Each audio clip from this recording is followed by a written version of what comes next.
doing my first 70.3 in November. I have done shorter triathlons before and have good base fitness for running and cycling. Would you suggest a coach for preparation, or is it doable to just follow a workout plan? Wendy? Hey, David, congratulations on getting into the sport of triathlon. And that's a really good question. I believe it was 2 or 3 episodes ago on the podcast, Dave and I actually talked about the benefits of getting a coach versus just following a training plan. And I want to stress that coaching is all about accountability and education. And that's something that you can't necessarily always get if you do follow a training plan. Except in actually the training plans that Dave and I have created on Training Peaks.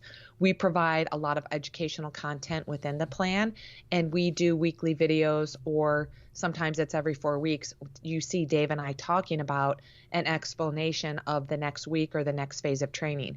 So we do like to provide a lot of education within the training plan.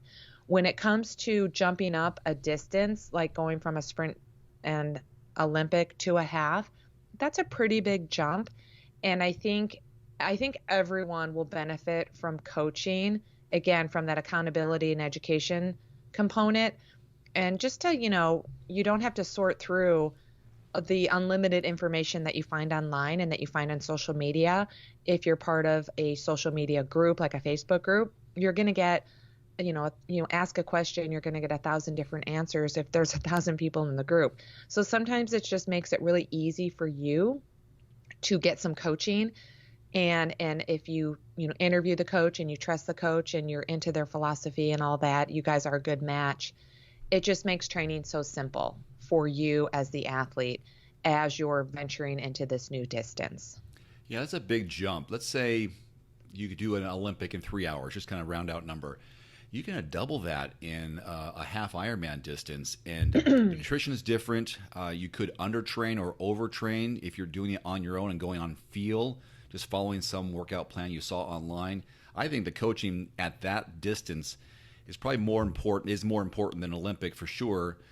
So someone can see you, and it really is personalized. Everyone's on a different journey, and your body reacts differently. And for someone to watch you and see your results or your data from an outside perspective can help you see things that you don't see, especially with their experience from doing it themselves and working with other athletes, thinking, okay, well, this is how this person reacts. Here's how you react. Okay, you can't just do the same plan. And that's where I think that coach comes into play, especially when you make that jump from the Olympic to the half.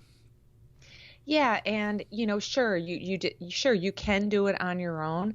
I mean, some of the plans that Dave and I created, the Couch to Olympic, Couch to Sprint, Couch to 70.3, and Couch to Ironman, we created those based on an interview. I had an athlete who did an Ironman as his very first triathlon on his own. So he didn't even follow a plan. He just did his own thing, completed an Ironman, was so excited about his experience, he wanted to talk to a coach, and that's how he found me. And we have an interview podcast with him. And so, you can do it on your own, but I think it'll be a lot more simplified if you hire a coach and you form that relationship and you have someone who gets it and is there on your journey with you, rather than trying to do it alone and kind of being, I think people get bogged down with so much information. It could be really overwhelming. And if you find a coach is specifically creating the plan tailored towards your experience, your goals, and your time available to train, it just takes the guesswork out of it.